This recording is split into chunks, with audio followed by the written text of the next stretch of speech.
Bagi globalis cabal ada 3 cara mengendalikan sebuah negara. Pertama, dengan kendali atas peraturan sampai undang-undang. Kedua, dengan kendali media lokal atau media sosial yang sudah di tangan mereka. Ketiga, dengan mengendalikan pejabat yang rakus harta serta jabatan. Alat atau tool dari globalis cabal ada 2, yaitu teknologi dan uang atau currency. Setelah dikendalikan, maka ada 5 langkah mengambil kekayaan negara tersebut. Adalah dengan 1. Mengambil natural kapital sebuah negara sehingga jadi ketergantungan atas pangan, energi, dan sumber daya alam agar miskin negara tersebut dalam jangka panjang. 2. Menciptakan ketergantungan pada dunia kesehatan, obat-obatan, farmasi, dan alat medikal. 3. Teknologi informasi, hardware, satelit, internet, backbone, fiber optik, hingga pengelolaan big data. 4.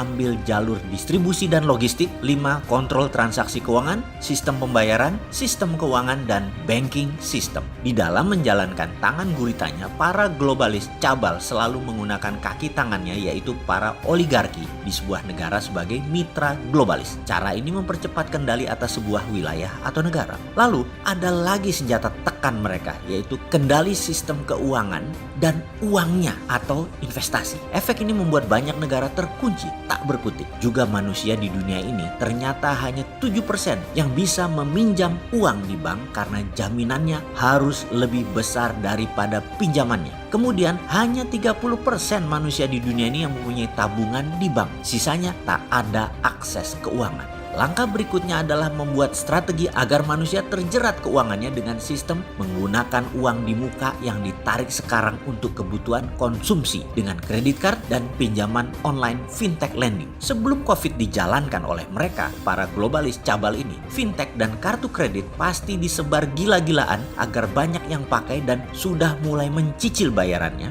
Lalu dibikin banyak yang tidak kuat. Lihat 3 bulan dari sekarang, September tahun ini misalnya, banyak yang akan menjerit kejepit hutang. Ini strategi membuat manusia di piramida di bawah atau di bottom of pyramid selalu punya beban hutang dan diusahakan hutangnya terus menumpuk dengan sistem bunga yang berbunga. Berikutnya, globalis tidak ingin sebuah negara ini mandiri secara pangan, di mana kendali atas pupuk, atas pestisida, atas bibit, dan banyak lagi permainan lahan dibuat rumit sehingga paling sederhana adalah impor. Ada 6 globalis pengendali pangan di dunia ini. Ada 7 globalis pengendali farmasi kesehatan dunia. Ada 5 globalis pengendali internet dan sosial media. Ada 5 globalis pengendali energi dunia. Ada 3 globalis pengendali logistik dan distribusi dunia. Ada 5 globalis pengendali mineral dunia. Ada 10 globalis pengendali keuangan dunia. Dan mereka mempengaruhi 99% kehidupan manusia di dunia saat ini. Saat ini mereka menggunakan salah satunya dengan nama organisasi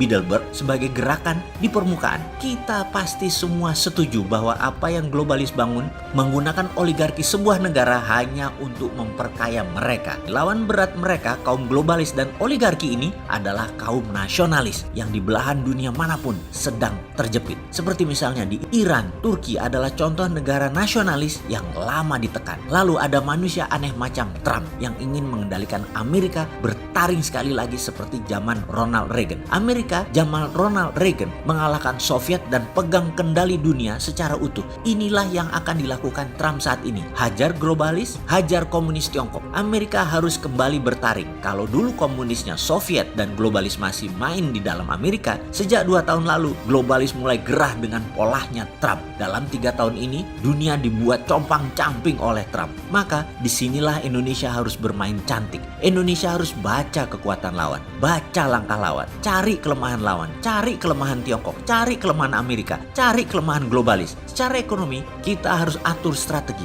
Sayang kalau peluang seperti ini saat dunia lagi kacau, Indonesia tidak bisa bermain dan tidak ambil peluang. Saya gregetan banget dengan pejabat yang tidak melihat semua ini sebagai peluang membuat Indonesia berdaulat. Apalagi pejabat yang pegang ego ilmunya demikian kukuh. Demi apa sih kalian begini? Mengapa ngotot mempertahankan pendapat bahwa apa yang di luar Anda itu salah? Yang terbaik adalah Anda, sang pejabat. Yang jadi masalah, pejabatnya hanya sebagian saja lagi dari fungsi pemerintahan. Namun berakibat tidak bisa bergerak saking kuat pegangan ilmu dan taat pada sistem asing. Kok kalian begitu amat sih? Jadi kapan kita konsolidasi kekuatan? Kapan bisa menerima kebenaran yang Allah letakkan di tempat yang kalian tidak sukai? Ketahuilah Ketahuilah wahai sahabat pejabat, sungguh tersering Allah itu meletakkan kebenaran di tempat yang tidak kalian sukai untuk kalian menjadi manusia sejati. Kalian harus mampu berkonsolidasi dan mampu membuka hati. Itulah kenapa tersering kebenaran ditaruh di tempat yang Anda tidak sukai. Oh iya, itu ada kaum NKRI garis lucu yang nunggu dengan sabar di seberang dengan pengetahuan sederhana, namun terobosan, breakthrough, dan selalu mereka itu membuka hati untuk kalian.